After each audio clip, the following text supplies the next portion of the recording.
ఇదిగో కారపొడి వేసుకో, అందులో నెయ్యి వేసుకొని తింటే బ్రహ్మాండంగా ఉంటుంది.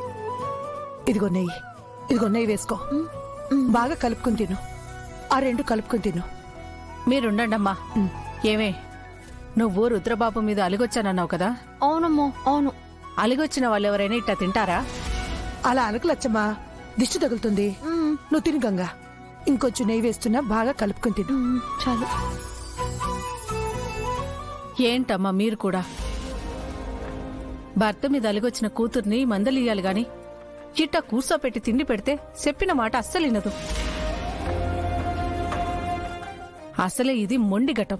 అలా అన్నావంటే నేను ఇంకా ఎక్కువ తినేస్తాను.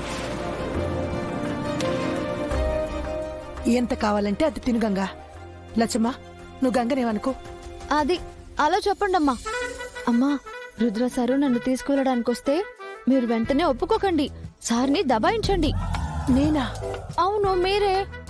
ఏ మేనల్లుని దబాయించే హక్కు మీకు లేదా చెప్పండి? ఎందుకు లేదు, ఉంటుంది. కానీ అల్లుడిని చూస్తూ ఎలా తిడతాను చెప్పు? గారం చేస్తాను గాని. అలా అనకండి అమ్మా. అదే నేనే మీ కూతుర్ని అనుకోండి. రుద్ర, నా కూతుర్ని ఎందుకు కోపడతావు? అది నీ మరదలరా. దాన్ని ఏమనుకొని చెప్తారా చెప్పరా? ఎందుకు చెప్పను, చెప్తాను.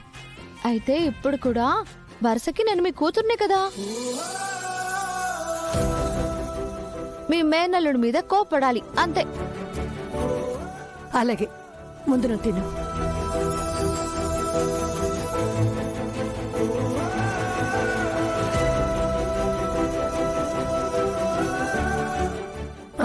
ఇంకేమైనా వైనా? ఆవకాయ పచ్చడి ఉందమ్మా? లేదే. ఏమా, నువ్వు పచ్చడి పెడతానన్నావు కదా, ఎందుకు పెట్టలేదు? మీ అమ్మకు ఇంటి పని సరిపోతుంది గంగా. మా అమ్మ ఆవకాయ పచ్చడి చాలా బాగా చేస్తుందమ్మా. వీధిలో వాళ్ళంతా అమ్మ దగ్గరే తీసుకువెళ్తారు. శకుంతల వదిన కూడా ఆవకాయ పచ్చడి బాగా పెడుతుంది. తనే ఓపిగ్గా అన్ని చేసి అందరికీ పంచేది కూడా. నాకు నెయ్యి వేసి ఆవకాయతో ముద్దలు కూడా తినిపించేది. మళ్ళీ ఆ రోజులు వస్తాయో లేదో. శకుంతల అమ్మగారి చేతుల మీదుగా తినడమేమో కానీ అమ్మ చేతి ఆవకాయ మాత్రం ఖచ్చితంగా తినిపిస్తాను. కానీ భానుగారు చనిపోయిన తర్వాత ఎప్పుడూ అమ్మగారు ఆవకాయ పచ్చడి చేయలేదంట. అయినా సరే, నా ప్రయత్నం నేను చేస్తాను.